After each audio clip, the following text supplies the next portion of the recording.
You didn't plan this. Nobody ever does. You weren't looking for power, you weren't looking for money. You were just looking for a way out. But there's a version of every person, buried under the rent bills and the dead-end jobs and the quiet desperation, that will say yes to almost anything if the number is big enough. Yours said yes on a Tuesday. This is what happened after. Level 1. The Errand Boy. You're 23. You're sleeping on a pull-out couch in a 2-bedroom apartment in Karachi's site area. 3 roommates, 1 bathroom, 1 fan that barely moves the heat. Your cousin Rafiq has a friend named Tanveer. Tanveer isn't dangerous looking. That's the first thing you notice. He drives a dusty 2009 Corolla, he wears knockoff Lacoste and drinks chai like everyone else. He offers you 2,000 rupees to carry a bag from one side of the city to the other. That's it. Just carry it. You don't ask what's in it. You tell yourself it's probably cigarettes or medicine or something to do with the phone market. You carry the bag, you deliver it, you take the money. You sleep fine that night.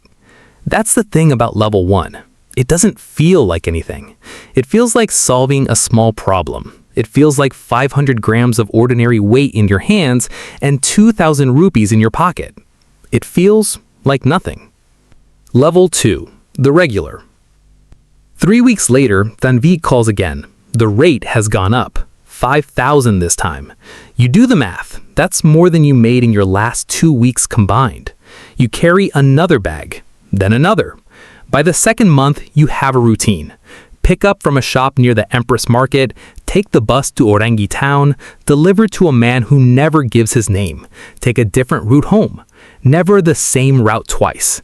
Tanveer told you that without being asked. You understood what it meant without being told. By now, you've started guessing what's in the bags. They have a specific weight. Dense, heavy for their size, metal heavy. You stop guessing. You've also stopped sleeping fine. But you've paid rent 3 months in advance. You've sent money to your mother in Hyderabad. You've bought a real phone. The discomfort is there. It lives somewhere behind your ribs. You just breathe around it. Level 3. The name. One evening, Tanveer takes you to a flat in Defense Housing Authority. You've never been inside a flat this clean. There's a man sitting at a glass table, late 40s, salt and pepper beard, wearing a pressed salwar kameez like a bureaucrat or a Malavi. His name is Zubair Bhai. He doesn't shake your hand. He just looks at you for a long time, the way someone evaluates a tool before buying it. He says, "Rafiq says you're quiet." You say, "Yes." He says, "Good. Loud people are expensive." He slides an envelope across the table, 25,000 rupees. He says your job has changed. You're not just carrying anymore. You're coordinating. 3 other boys, you manage the pickup schedule. You're the point between the supply and the delivery. You're in the middle now. You drive home in a rickshaw through midnight Karachi, and the city looks the same. The generators humming, the chai dabas lit up, the street dogs watching, but you feel like you're watching it through glass now, like it's a world you're passing through, not one you belong to. Level 4. The education. Zubair Bhai has rules. You memorize them. No phones during transfers. No carrying into markets, hospitals, or mosques. Always 2 exit routes. If police, you know nothing, and you've never met anyone. If something goes wrong, you call a number. Not Tanveer's, not Zubair's. A number no one has ever saved under a real name. You learn the language they use. Tire means rifle. Spare parts means ammunition. Material means everything else. You learn where the flow comes from. Not all of it, just enough. Afghanistan border crossings, old army surplus routes, depots that exist on paper as hardware stores and auto shops. You learn how porous a border can be when enough people on both sides want it that way. You're not horrified. You're past that. What you feel is something stranger. You feel competent. You feel like you're finally good at something. That's the most dangerous moment in any person's story. Level 5. The money. You are 25 years old. You have a legitimate seeming mobile accessory shop in Sadar that you actually operate. It covers your income on paper. You have 2 SIMs in 2 different phones. You have 70,000 rupees in cash in a shoebox under a loose tile in your bathroom, because banks ask questions. You have 3 boys working under you. You take a cut on every movement. The money is real. You can feel it. It's not abstract numbers in an app. It's physical weight, banded stacks with the distinct smell of other people's hands. Zubair Bhai calls you reliable. From him, that word means more than money. You've been introduced to 2 other players in the network. One is a customs official, always in plain clothes, always eating sunflower seeds, never making eye contact, and the other is a logistics broker who moves shipping containers through Puerto Qasim and never asks about contents. The machine is bigger than you understood. You are a small gear in it, but a necessary one. And you are beginning to understand. Small gears in a machine this large don't just get to walk away. Level 6. The Mistake.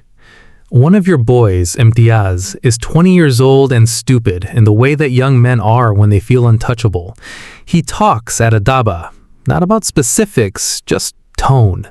Just the way he orders food now, the new shoes, the attitude of someone who knows a secret.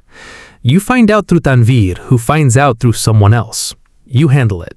You pull Imtiaz, you tell him he's done, you give him 30,000 to disappear to Lahore and visit his uncle and not come back for 6 months.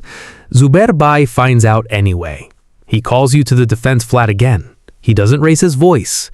He never raises his voice. He just says, "Your boy talked." You say, "I handled it." He looks at you for a long time. He says, "The handling was slow." Then he stands up and pours you chai himself, which he has never done before, and says the conversation is over. That's when you understand something that no one ever says out loud in these networks. The kindness is the warning. Rage you can predict, you can read aggression, you can duck from something coming fast. But when a man like Zubair Bhai pours you chai with his own hands, that's when you stop sleeping entirely. Level 7. The Paranoia. You start noticing things. A car parked outside your shop 2 days in a row. White Suzuki, different plates each time, same dent above the rear wheel. A man who buys a screen protector and asks where you're from. The question too casual, the eyes too still. A call from an unknown number that goes silent when you pick up. You don't know if these things are real. That's the worst part. The networks you operate in survive on paranoia. Your paranoia makes you careful, which keeps you useful. But paranoia also eats through the walls of your judgment. You can't tell anymore what's surveillance and what's your own mind building a case against itself. You start taking different routes even to your own shop. You move the shoebox twice. You stop eating at the same daba. You call your mother less, not because anything is wrong, because her voice makes you want to cry now, and you don't understand why. You've sent her enough money to fix the roof, to feed herself well, to fix the water pump, but her voice sounds like a world you can no longer get back to. Level 8. The Offer. Zubair Bhai calls you to the flat one more time. There's a new man there. You've never seen him. He's older, calmer than Zubair, wearing the quiet authority of someone who has never needed to prove anything. He asks you 3 questions. First, do you have family in this city? You say no. Second, have you ever been arrested? You say no. Third, can you travel? You pause. You say yes. The offer is this. There's a route opening through Dubai. Transit point. You would move for 3 months, manage transfers at the other end, come back with more money than you've made in 2 years combined. Zubair Bhai watches you. The older man watches you.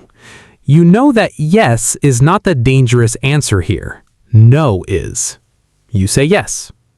Level 9. The Exit That Isn't.